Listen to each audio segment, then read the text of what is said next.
During the Cold War in Romania, a group of looters enters a forbidden area, where a guide indicates they must climb Carpathian mountains to reach their destination. After lots of effort, they find an abandoned church with a special passage that takes them to the crypts. Here, the men find a beautiful engraved art showing weird winged demons. They've heard of a secret cave full of gold, yet they can't find an entrance, so they use explosives to open a hole in the ground, which destroys another beautiful yet creepy piece of art. Unfortunately, soon the entire church starts shaking and the floor collapses, causing the men to fall underground and a landslide to demolish the building, keeping the group buried underneath. At least they've all survived, thus they decide to check out the weird bat-like sound they keep hearing. 30 years later, a group of scientists begin an excavation on the site the church used to be. They find the cave and notice there's a river that extends deep inside it, so they decide to hire a group of expert explorers to investigate.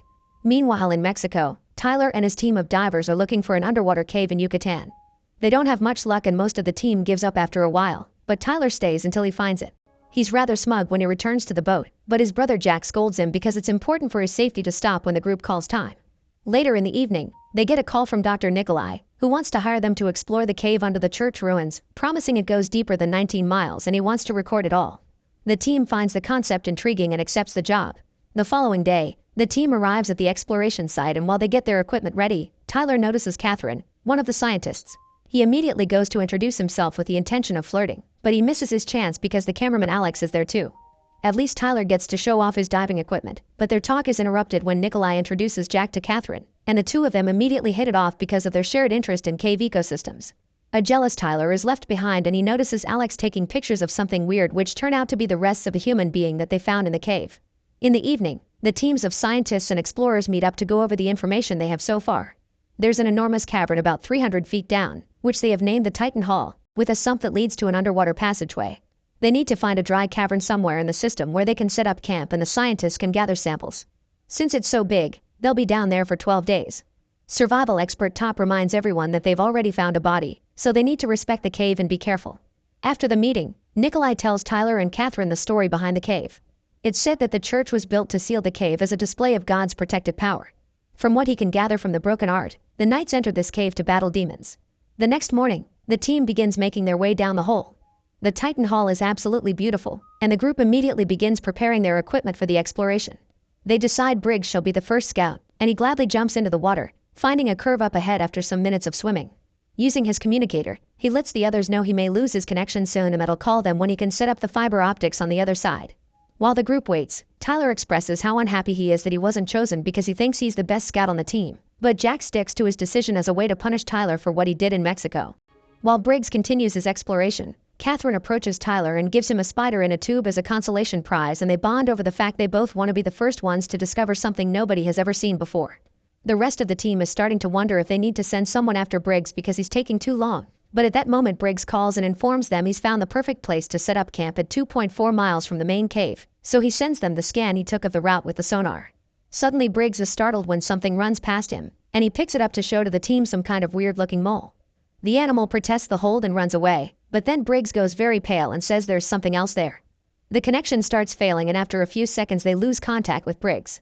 The team blames it on signal issues and decides to send Tyler and sonar expert Strode to fix the cables while the others explore the tunnel. They're amazed by all they see as they swim, including a giant animal skeleton. While most of the team stays to study it, Jack and Top reach the base and find Briggs' equipment but not the man himself. They call out for him and Briggs responds from a small opening in the cavern wall, where he's found old equipment that proves they aren't the first humans that visited this place. Meanwhile, Tyler and Strode are working on the cables underwater when they hear a strange noise. Strode thinks he saw one of the moles and goes to investigate, finding a new cavern and the mole brutally dead on the ground. At the same time that Tyler discovers the cables look chewed, Strode suddenly is attacked by a demonic-looking beast. Tyler can hear his screaming through the communicator and tries looking for him as the rest of the team joins Jack and Top. Strode struggles against the creature's hold and his rebreather floats away until it crashes against the cave's walls, instantly exploding and causing a collapse that blocks the entrance. The shockwave from the explosion pushes Tyler to the surface, and he quickly tells the others what happened. Jack and Top go to investigate, only to find the entrance blocked and rocks still coming down, so they have to quickly swim back. At the base, Jack informs the team that they're trapped and nobody will consider them missing until the planned 12 days pass. They need to find a way out, but Briggs is nervous about the idea because obviously something attacked Strode. However, Tyler tells him Strode probably had a hallucination, and Top agrees their priority must be to survive. Nicolai thinks the cave is too big to explore and they would get lost, therefore the smartest thing would be to wait out those 12 days, but Jack doesn't think any rescuer in the world would find them because the best ones are down here. Afterward, Jack and Top go to look for an exit while the others rest. Briggs is angry with Tyler for how he downplayed Strode's death and makes mean implications about their splitting, so Tyler punches him. A fistfight ensues that Charlie has to stop as she reminds them to behave. Catherine uses her time to analyze samples she's taken from the dead mole and a salamander, and when he shows them to Nicolai, he confirms her suspicions. There's a strange parasite in the cave. Moments later, Jack and Top find an area with bubbling water and signs more people were here before. Then they crawl through a very narrow tunnel, only to find their way blocked by a bunch of white scorpions. Jack turns on a flare for a better look and ends up attacked by a strange beast that tries to take him away, but Jack manages to cut off the beast's claw to free himself. Noticing Jack's back has been severely hurt, Top immediately takes him back to the base to tend his wounds. Catherine takes a look at the claw and theorizes all the animals in the cave used to be the same ones as the surface, but after a long time living down here, they evolved and lost their sight in exchange for a heightened sense of smell and hearing. Nicolai thinks they've found a whole new ecosystem, and Alex points out the claw looks like the demons on the church's art. The scientists also note that the claw has the same parasite inside it.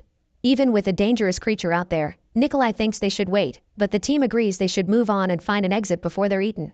As they explore the cave, they find a bunch of human bones with teeth marks on them, confirming the beast is a predator. Then they cross the narrow tunnel and reach a fork in the path, so Jack goes to scout ahead. This annoys Briggs because they could just use a sonar, but when he checks the path Jack didn't take, the sonar indicates something moved. Scared of what may be inside, Briggs eats his pride and accepts to follow Jack with the others. The group begins moving upward by climbing a few walls, and Jack shocks Top by saying he can smell water. A moment later, Jack's proven right when they find a river. He throws a flare in it to check for any beasts, and Alex records the whole process, which makes Jack uncharacteristically angry. He pushes Alex away and drops the camera in the water before Alex calls him out for it. The words make Jack snap out of his anger and he apologizes. Afterward, Jack announces they'll rest for 20 minutes and goes to sit alone on a rock as his body shakes in pain. Top sees this from afar and tells Tyler the medicine isn't working. To Jack's sudden shock, he can hear what everyone is saying even if they aren't near him. At that moment, Tyler comes to check on his brother, but Jack swears he's fine and asks him to trust him. Once they're done resting, the group returns to the water while Jack continues to hide the pain he keeps feeling. There's a strong current here that keeps on pushing them, and the team worries the rapids could make them lost. An angry Jack argues this is the only available exit, so the team has no choice but to follow him, even when Alex points out that Jack has a death wish. As the rapids take the team away, Catherine gets stuck and Tyler can't help her because the current is in the way. The water pushes Tyler away from the group while Nicolai hangs onto a rock because he badly hurt his leg when the current pushed him against the cave wall. Eventually Tyler ends up falling down a waterfall, and Catherine soon follows him, explaining to Tyler that something had caught her back there. Then Charlie catches up to them and informs them there's something weird in the water.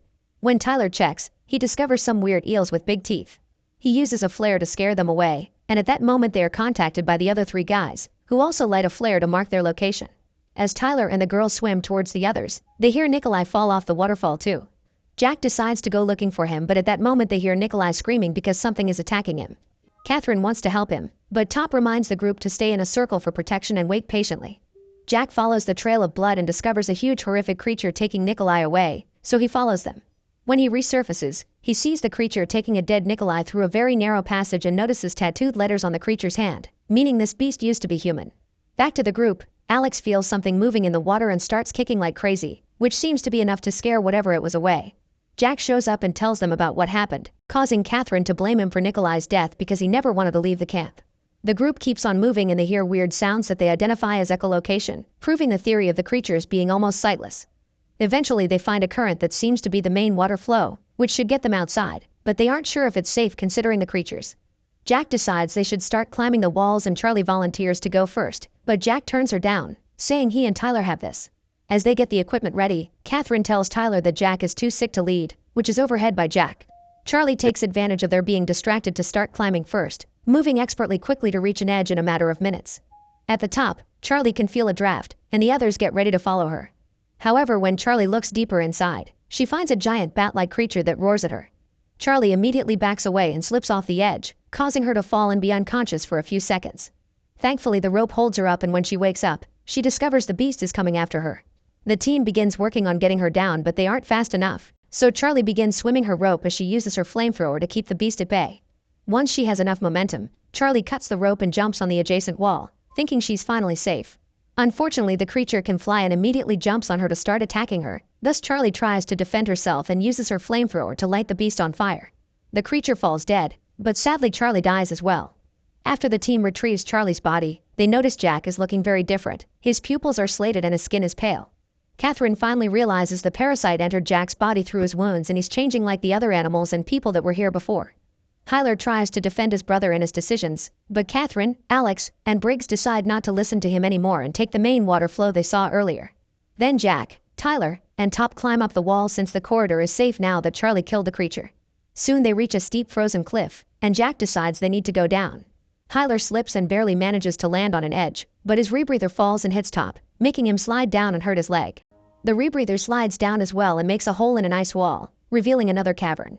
The trio investigates the area and finds lots of skeletons in medieval armor, confirming Nicolai's story. Deeper inside, Jack finds daylight under the gurgling water, meaning that's their way out.